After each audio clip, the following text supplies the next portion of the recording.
नमस्कार प्यारे बच्चों, कैसे हो सभी? सभी बहुत अच्छे हो।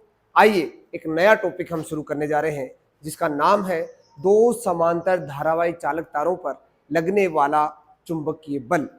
बहुत ही इंपॉर्टेंट है प्यारे बच्चों, एग्जाम में बहुत बार पूछा जाता है। दो समांतर धारावाही चालक तारों पर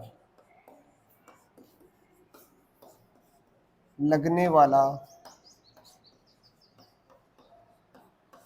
चुंबकीय बल टॉपिक का नाम है बच्चों।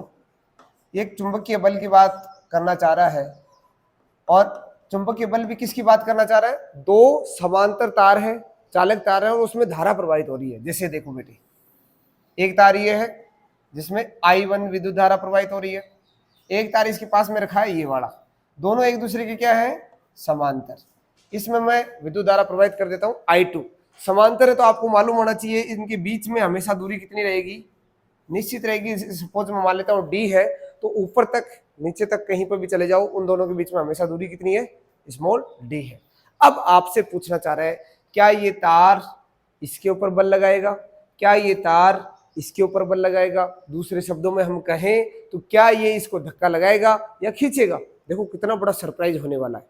यदि मैंने दोनों तारों के अंदर विद्युत धारा प्रवाहित की तो बच्चे आपको ऐसा देखने को मिलेगा कि ये तार ऐसे बेंड हो गए, ऐसे मुड़ गए, अंदर की तरफ बेंड हो गए या ऐसे हो गए। ये सीधे नहीं रहने वाले। अब आपने रखे थे सीधे, पर जैसे ही इनमें विद्युत धारा प्रवाहित की तो ये ऐसे बेंड हो गए, या तो बाहर की तरफ ऐसे अंदर की तरफ धस जाएंगे, ये अंदर की तरफ आ जाएगा, ये भी अंदर की तरफ आ जाएगा। यदि एक दूसरे को आकर्षित करेंगे तो ये अंदर धस जाएंगे, और ये एक दूसरे को प्रतिकर्षित करेंगे तो ये बाहर की ओर चला जाएगा, है ना? अब बल पूरे पर लगने वाला है तो ये दोनों पूरा का पूरा भी पास आ सकता है, पूरा का पूरा भी दूर आ सकता है ना? उस पर डिपेंड करता है।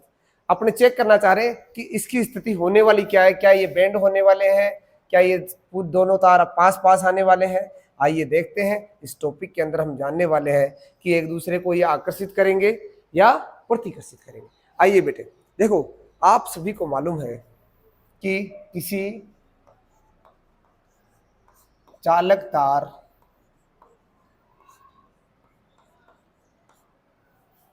में प्रवाहित विद्युत धारा यदि I है, ठीक है, तो के कारण, धारा के कारण, यदि D दूरी पर मैं बात करूं, D दूरी पर चुंबकीय क्षेत्र कितना होगा बच्चे बताइए? ये तो बता सकते हो आप, पढ़ के आ चुके हम पहले ही। ये चुंबकीय क्षेत्र का मान कितना होगा बताइए? D बराबर म्यू नॉट I बटा 2 पाई D, इतना होता है। अब यहां पर हमारे पास क्या है? I1, तो यहां लिख दूं मैं I1 तार के कारण, I1 विद्युत धारा के कारण। इस तार का नाम दे दूं मैं एक, ये वाला B, ठीक है। तार A में प्रवाहित, तार A के कारण, तार A में प्रवाहित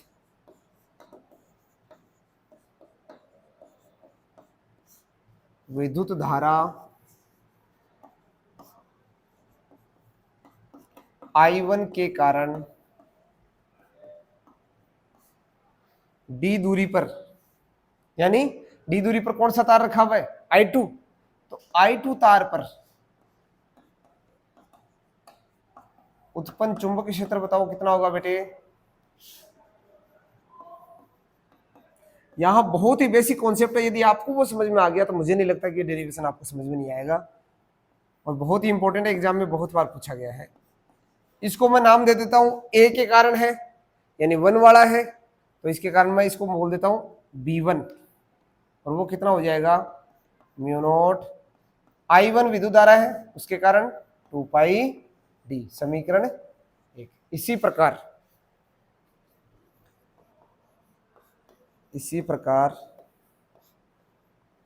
इसको मैं 1 बोल दूं बेटा, ज्यादा सही रहेगा, क्योंकि बी चुंबकीय क्षेत्र को बोलते हैं ना अपने, यहाँ 1 और 2 बोल दो इसको, ठीक है।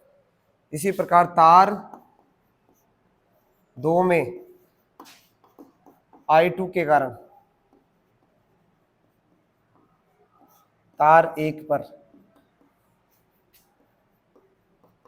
चुंबकीय क्षेत्र कितना हो जाएगा?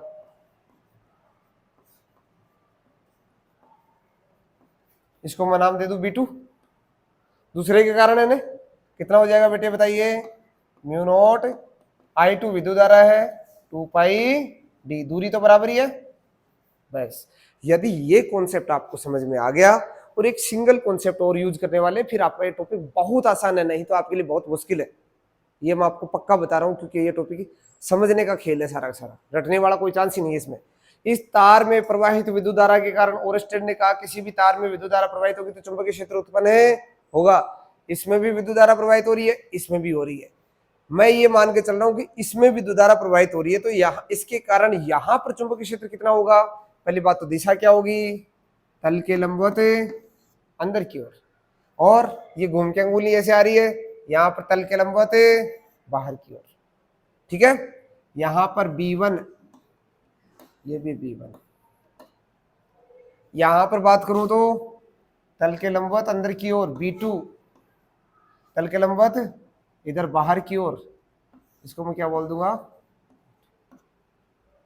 दिशाएं एक दूसरे के विपरीत है ना, उससे कोई फर्क नहीं पड़ा है। आगे मैं बल में देखूंगा किस तरह से आएगा। इतनी बात समझ में आ गई ना?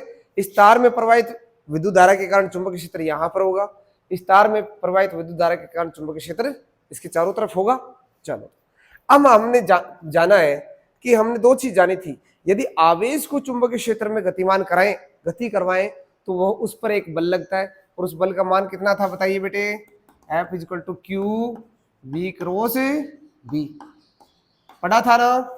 कोई आवेश को यदि चुंबकीय क्षेत्र में गति कराएं तो उस पर लगने वाला चुंबकीय बल क्या होगा? Fm = Q V cross B।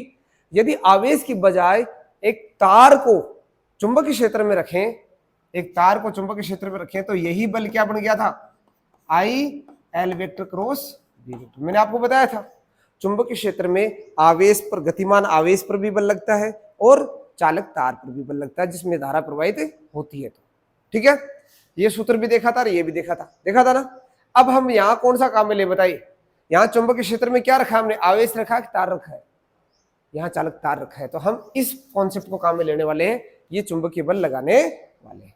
ठीक है, तो आइए लगाते हैं। सबसे पहले मैं मान के चलता हूं कि मेरे पास तार है एक, इसको भूल जाओ, ये स्रोत है किसका? चुंबकीय क्षेत्र का। ये कितना चुंबकीय क्षेत्र उत्पन्न करता है? B2। तो सिर्फ इस तार को भूल जाओ, यहां ये मान के चलो कि इसके कारण यहाँ पर क्या है? चुंबकीय क्षेत्र है। कहां पर है? यहाँ पर। ऐसे ही एक बार इसको भूल जाओ, इसका चुंबकीय क्षेत्र है, एक बार इसका चुंबकीय क्षेत्र है यहाँ पर। यानी एक बार एक को तार मान लो, दूसरे का चुंबकीय क्षेत्र ले लो, एक बार इसका चुंबकीय क्षेत्र ले लो, उसका तार मान लो। ठीक है, तो अब मैं मान के क्या चल रहा हूं? तार 2 पर तार 1 के चुंबकीय क्षेत्र के कारण लगने वाला बल, तार 1 के चुंबकीय क्षेत्र के कारण लगने वाला बल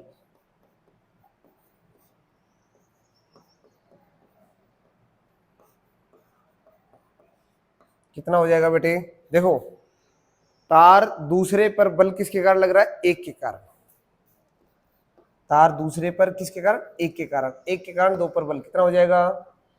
बल बराबर क्या होता है? I। तो किस पर बल लग रहा है? तार 2 पर लग रहा है। तार 2 में कितनी विद्युत धारा प्रवाहित हो रही है? I2। यही कॉन्सेप्ट है, समझना। तार 2 पर कितनी धारा प्रवाहित हो रही है? I2। चुंबकीय क्षेत्र किसका है? I1 वाले का। तो L क्रॉस B1, ध्यान रखिएगा, यहां 1 वाले का तो चुंबकीय क्षेत्र ले रहे हैं, इसके चुंबकीय क्षेत्र में ये तार रखा हुआ है, ये समझ लो आप। इसको तार को भूल जाओ, इसके कारण चुंबकीय क्षेत्र है यहाँ पर।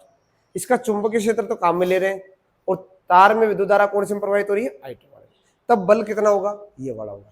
अब यहाँ इसको सोल्व कर लीजिए, इसकी तार की लंबाई इधर, चुंबकीय क्षेत्र किधर, तल के लंबवत अंदर की ओर, तो लंबाई गुणा L क्रॉस B, L की दिशा में अंगुली रखो, क्रॉस करो चुंबकीय क्षेत्र की तरफ, यह अंगूठा क्या बताएगा, बल की दिशा को बतलाएगा। कितना बल है, F21, 2 पर किसके कारण, 1 के कारण। इसको सोल्व कर लो तो कितना हो जाएगा, I2 L B1, क्रॉस हटाते ही क्या आता है बेटे, साइन थीटा, थीटा कितना है 90 डिग्री। बताओ कितना मान आ गया,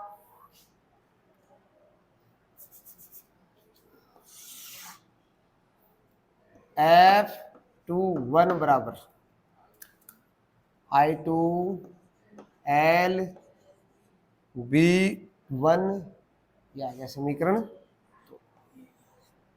ठीक है 3, समीकरण 3 हो गया। इसी प्रकार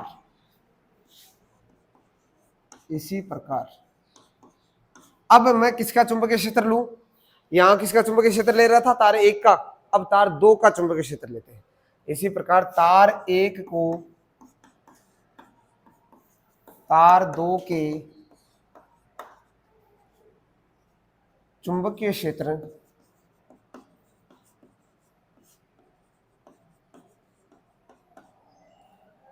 के कारण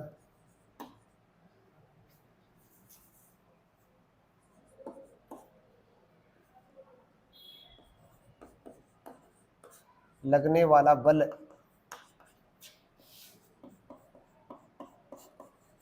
चुंबकीय बल, क्या बोलूंगा बेटे इसको,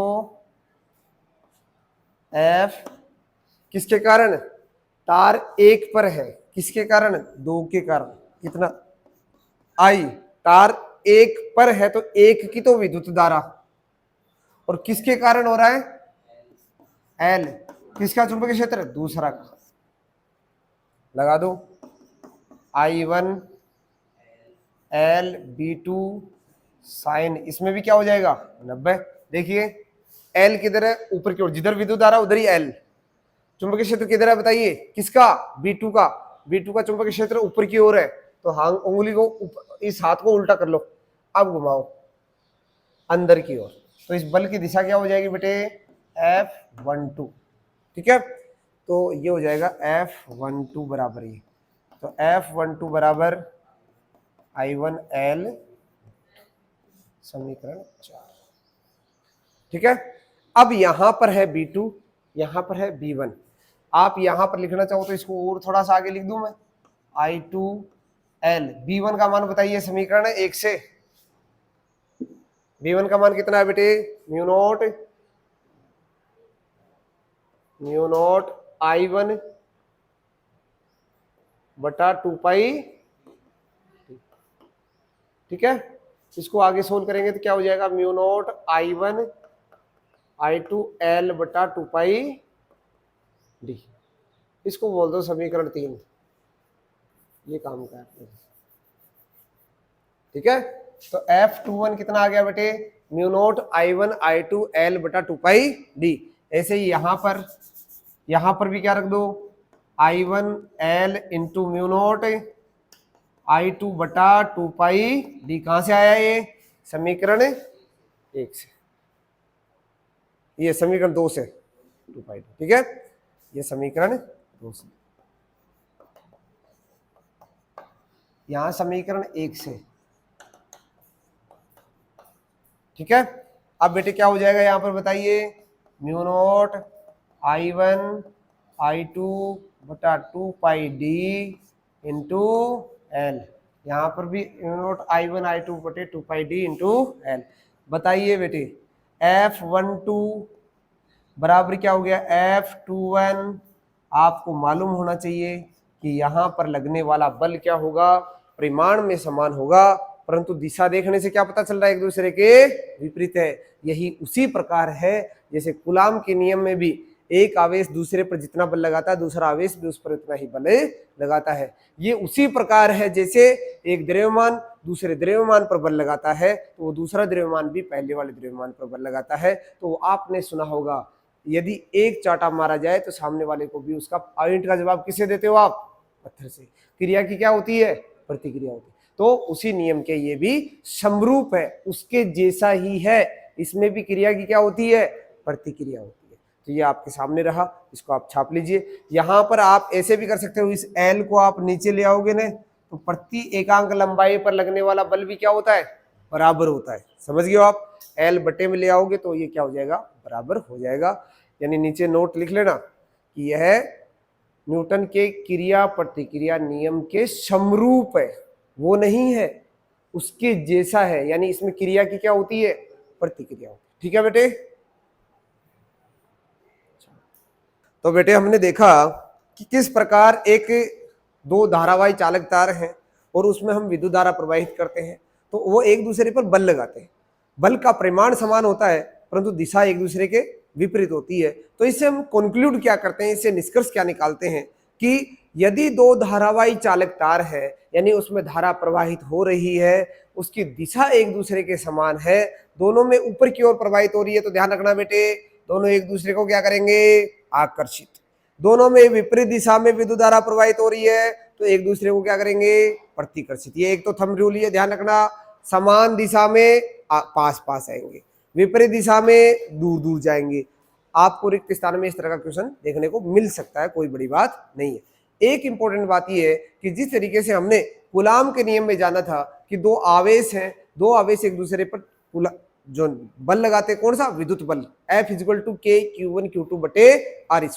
उसी प्रकार आपने देखा कि न्यूटन सर ने हमें क्या बताया कि दो द्रव्यमान की वस्तुएं हैं, एक m1 एक m2, तो वो भी एक दूसरे पर बल कितना लगाती हैं? F = G m1 m2 बटे R²। वो बल का मान क्या होता है? परिमाण में बराबर, दिशा में विपरीत होता है। इसी प्रकार आवेशों में भी बल क्या होता है? परिमाण में समान परंतु दिशा में विपरीत। यानी Q1 Q2 पर बल लगाएगा, Q2 Q1 पर लगाएगा, दोनों की दिशा एक दूसरे की विपरीत होगी और परिमाण में समान होगा। M1 M2 पर बल लगाएगा, M2 M1 पर बल लगाएगा। 11th क्लास में आपने पढ़ा, परिमाण में समान परंतु दिशा में विपरीत। उसका नाम हमने क्या दिया था? क्रिया प्रतिक्रिया नियम। तो यहां पर भी हमने क्या जाना? एक तार में प्रवाहित विद्युत धारा के कारण दूसरे तार पर जो विद्युत धारा प्रवाहित होती है वहां पर चुंबकीय क्षेत्र उत्पन्न होता है, बल लगाता है, वो बल परिमाण में समान परंतु दूसरे के कारण जो चुंबकीय क्षेत्र है उसके कारण जो बल लगता है उसकी दिशा के विपरीत होता है, परिमाण समान होता है। चाहे उसकी दिशा विपरीत ही क्यों ना हो, ध्यान रखना, विपरीत होगा तो क्या करेगा? प्रतिकर्षित। परंतु दोनों बाहर की ओर जा रहे हैं तो दोनों बलों की दिशा क्या होगी? बाहर की ओर। आकर्षित कर रहे हैं तो दोनों बलों की दिशा क्या होगी? एक दूसरे के विपरीत। यहां पर भी विपरीत, यहां पर भी विपरीत। चाहे दोनों में समान दिशा में धारा प्रवाहित हो, चाहे एक दूसरे के विपरीत हो, दोनों ही दिशा में बल की दिशा क्या होगी?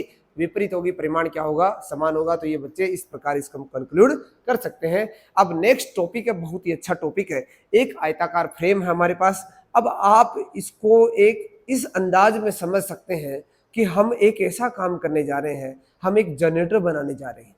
विद्युत चुंबकीय प्रेरण सीखेंगे बेटे, आगे आपके चैप्टर आएगा, पर उससे पहले हम थोड़ा सा एक एडवांस चीज सीखें कि चुंबकीय बल क्षेत्र में यदि किसी तार को रख दे, धारावाही तार को रख दे, तो क्या होगा? वो घूमेगी कि नहीं घूमेगी? जैसे विद्युत मोटर, इसका उल्टा केस है। जनरेटर को छोड़ दो आप, ये विद्युत मोटर है, ये समझ लीजिए। विद्युत मोटर में आप क्या करते हो? पंखा चलाते हो, जैसे उसमें भी विद्युत मोटर लगी रहती है। तार की एक कुंडली घेरा बनाते हो और उस तार के घेरे में आप क्या प्रवाहित करते हो? विद्युत धारा प्रवाहित करते हो। वो पंखा घूमने लगता है, मोटर घूमने लगती है। तो ये घूमने वाला जो केस है उसको हम सोल्व करने जा रहे हैं। तो अब आइए इसके बारे में समझने की कोशिश करते हैं। मैंने दो ध्रुव ले लिए, इधर एक चुंबक का उत्तरी ध्रुव है, इधर बेटे दक्षिणी ध्रुव है। उत्तरी ध्रुव और दक्षिणी ध्रुव क्या करते हैं? एक दूसरे की तरफ चुंबकीय बल रेखाएं जाने वाली है। चुंबकीय बल रेखाएं इसके कारण N से S की ओर जाएंगी, तो इधर से इधर की ओर चुंबकीय बल रेखाएं जा रही है, N to S। चुंबकीय क्षेत्र की दिशा क्या होगी?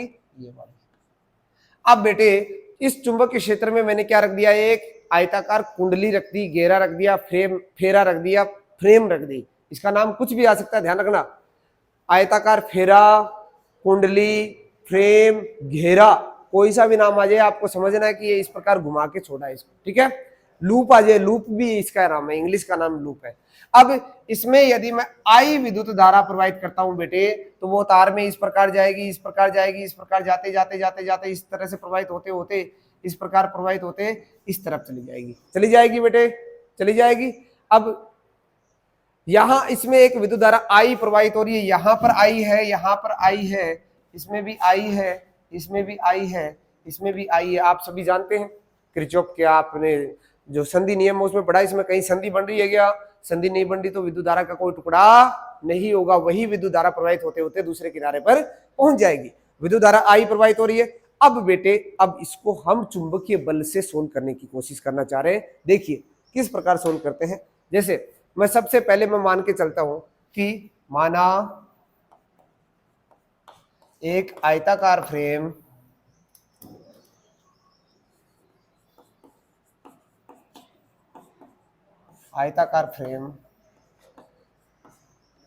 ए बी सी डी चुंबकीय क्षेत्र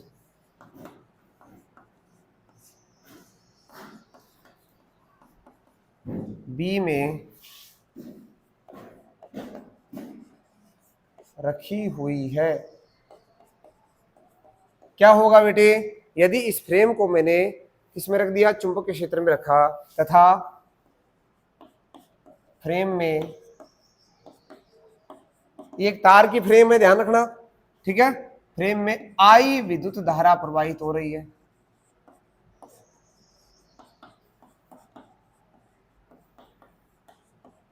यह डीसी वोल्टेज लगाया तो डीसी करंट इसमें प्रवाहित हो रही है, प्रत्यावर्त विद्युत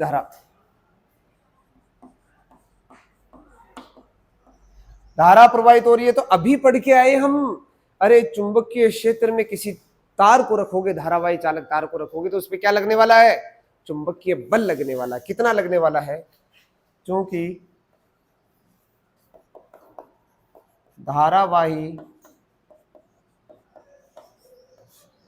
चालक तार पर चुंबकीय क्षेत्र में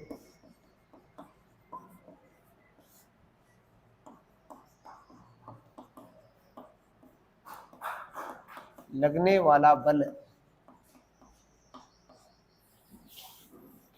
क्या होगा बेटे? आवेश पर QVB, तार पर कितना हो जाएगा? IL वेक्टर क्रॉस,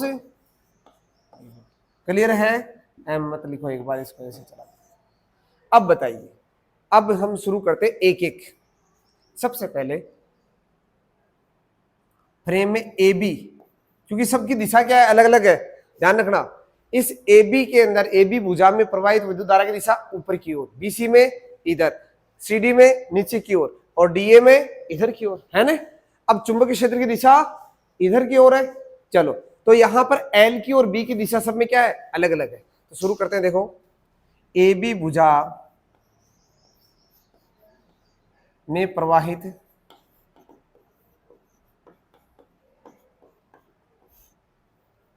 धारा के कारण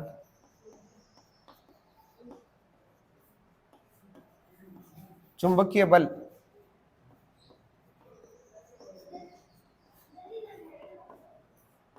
इसको मैं बोल दूं FAB, कितना हो जाएगा बेटे? आई तो सेम ही है, L भुजा, ये L आयताकार फ्रेम है तो इसको ऐसे बोल देते हैं। ये वाली जो भुजा है ना पूरी की पूरी, इसकी भुजा की लंबाई बोल देता हूं मैं, इसको बोल दो आप, इसका नाम लंबाई कितनी भी दे सकते हो आप, इसको आप A बोल दो।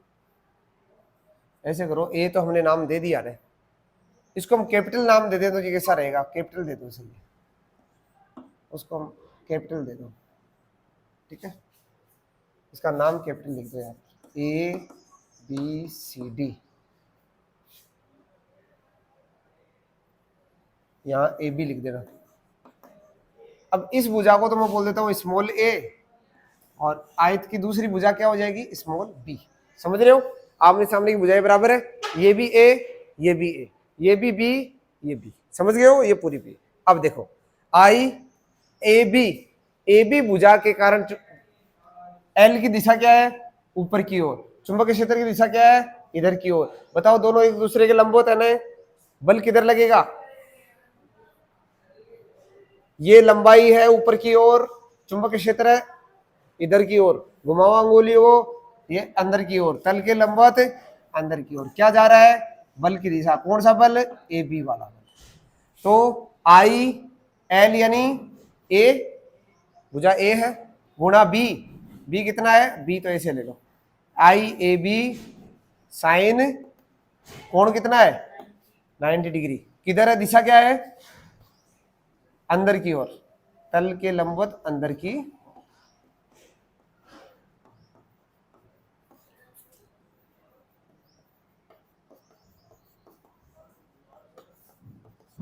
इसी प्रकार अब सबके कारण निकाल लेंगे,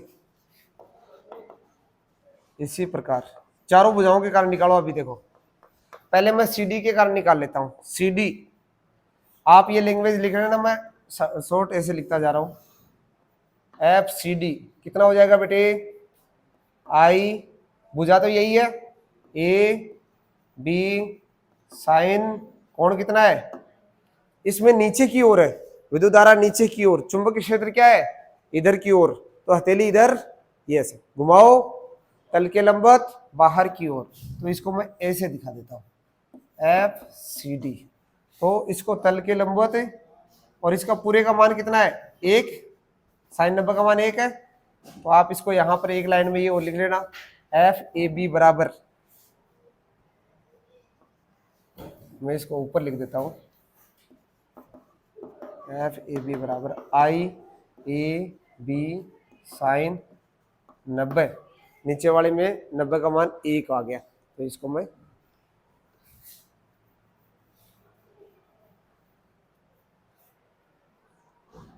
ऐसे लिख देता हूं, F A B equal to क्या हो जाएगा बेटे, आई ए बी, तल के लंबवत अंदर की ओर, समीकरण एक। इसमें साइन 90 का मान एक, तो इसको मैं क्या लिख दूं बेटे, एफ सी डी बराबर आई स्मॉल ए बी, तल के लंबवत बाहर की ओर, तो ये प्रॉपर लैंग्वेज लिख लेना आप, है समीकरण। इसी प्रकार भुजा बीसी, बताओ बीसी के कारण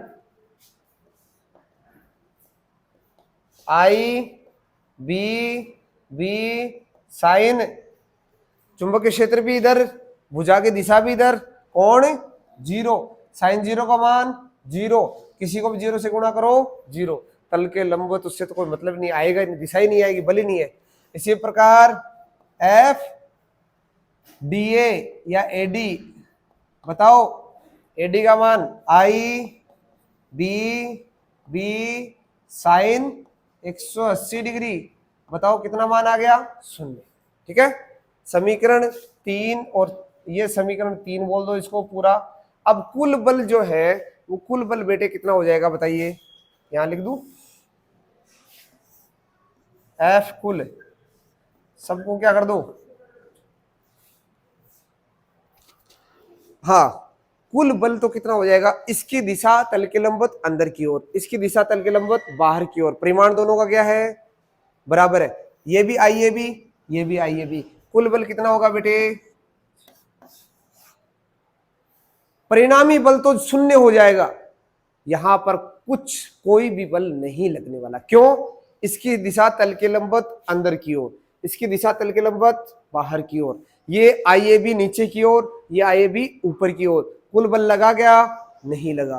कहने का मतलब है I A B minus I A B कर सकते हो आप, इसको क्या कर सकते हो, I A B minus I A B बराबर, ठीक है, कुल बल तो नहीं लगा, परंतु यहां पर क्या ये ऐसे ही रहने वाला है, नहीं, इसको समझना है तो मैं आपको देखो फिर बताता हूं, आपको मैंने द्विध्रुव के केस में बताया था, इस कान को आप पीछे की ओर खींचो, इसको आगे की ओर खींचो, ये मुंडी अपने आप घूमने लगती है, जिधर आप घुमाना चाहते हो आपकी मर्जी से घूमने लगती है, आपके इशारों पर ये घूमने लगती है। ऐसा क्यों होता है बेटे, क्योंकि जब बल जो है एक रेखा में नहीं हो, एक रेखा में, इस रेखा में बराबर बल लगाएंगे तो नहीं खिसकेगा, परंतु इस पर हम इसको आगे की ओर धसकाऊं, इसको पीछे की ओर ले जाऊं तो क्या घूमने लग जाएगा। आप देख रहे हो, नोटिस कर रहे हो इसको। यदि मैंने बराबर बल लगाया, यहां पर बराबर लगाया, मैंने मेरी पूरी उम्र इसमें गवा दी, परंतु मैं इसको यहां से खिसका नहीं पाया क्योंकि बराबर बल लगाया। पर उतना ही बराबर बल मैंने इसके इधर लगाया, इसको इधर की तरफ लगाया, क्रिया रेखा बदल गई, बल की रेखाएं बदल गई। इस बल को इस रेखा पर लगाया, इस बल को इस रेखा पर लगाया, क्रिया रेखा बदल गई। जहां पर बल लग रहा था उसकी रेखाएं दोनों की क्या होगी, अलग अलग हो गई। अलग अलग होने से ये इसको इधर ले जाना चाह रही है, ये इसको इधर ले जाना चाह रही है। एक कॉमन सेंस की बात है, एक अनपढ़ से अनपढ़ आदमी को हम पूछना चाहें कि इसको हम इधर ले जाएं, इसको इधर ले जाएं, तो क्या होगा, ये घूमने लग जाएगी।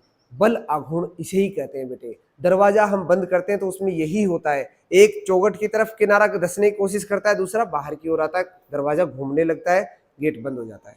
यदि उसमें हम पूरी उम्र लगा दे तो दरवाजा यहां से खिसकेगा नहीं, परंतु हम यहाँ क्या कर रहे हैं, क्रिया रेखा अलग अलग होने के कारण वो वहां से घूमने लगता है। तो जितनी भी वस्तुएं घूमती है वहां पर जो बल आघूर्ण लगता है उसका कारण क्या है, क्रिया रेखा अलग है, बल इतना महत्वपूर्ण नहीं है। बल का परिमाण समान होते हुए भी घूमने लगता है। तो यहाँ बल का परिमाण समान है, कुल बल शून्य है, परंतु यहाँ पर क्या लगने वाला है, बल आघूर्ण लगने वाला है। तो पहले आप इसको छाप लीजिएगा, उसके बाद मैं आपको बल आघूर्ण बताने वाला हूं। बल कितना हो जाएगा, शून्य हो जाएगा। तो बेटे हमने देखा कि किस प्रकार जो एक आयताकार फ्रेम है उसको हम यदि चुंबकीय क्षेत्र में रख दें और उस फ्रेम में हम विद्युत धारा प्रवाहित कर दें, तो हमें ये देखने को मिलता है कि इसकी जो दोनों साइड है इन पे तो एक पे बल इधर लगता है, एक पे बल इधर लगता है। आपने देखा भी होगा कि इस बल एक पर बल इधर लगेगा, एक पर इधर लगेगा, तो ये घूमने लग जाएगा। घूमने वाले बल को क्या कहते हैं, रोटेशनल फोर्स को क्या कहते हैं, दूसरा नाम है टॉर्क, बल आघूर्ण। आई तो बेटे इसको हम बल आघूर्ण को समझते हैं। बल आघूर्ण क्या होगा, बल आघूर्ण का सूत्र क्या होने वाला है। तो बल आघूर्ण को लिखते हैं टाउ से, और बल आघूर्ण का सूत्र क्या होता है, बल गुणा आघूर्ण भुजा। तो बेटे आघूर्ण भुजा कितनी होगी, तो जो बल लग रहा है उससे लंबवत दूरी को हम क्या कहते हैं, आघूर्ण भुजा।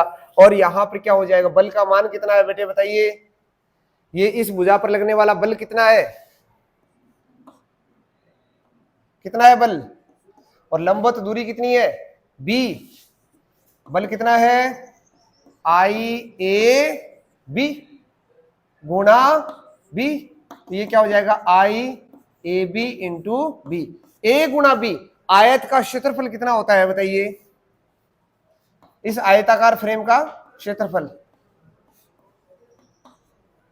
फ्रेम का क्षेत्रफल कितना है बेटे बताइए, ए गुणा बी, लंबाई गुणा चौड़ाई, लंबाई कितनी है ए, चौड़ाई है बी, इसको मैं कैपिटल ए बोल दूं। तो ये क्या हो जाएगा, टाउ बराबर आई ए बी, इस तरह से आ जाएगा। ठीक है, अब यहां पर ध्यान रखिएगा, हम जानते हैं जिस तरह से द्विध्रुव आघूर्ण होता है वैसे चुंबकीय आघूर्ण क्या होता है, चुंबकीय आघूर्ण, चुंबकीय आघूर्ण को लिखा जाता है एम से, और वो होता है विद्युत धारा गुणा क्षेत्रफल। तो यहां से टाउ बराबर क्या हो जाएगा, एम इंटू बी।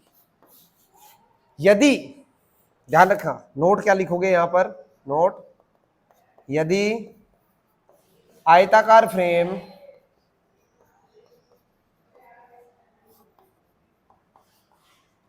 थीटा कोण पर है तब बल आघूर्ण क्या हो जाएगा, एम बी साइन थीटा। इसको मैं ऐसे भी लिख सकता हूं, टाउ सदिश बराबर एम गुणा बी सदिश।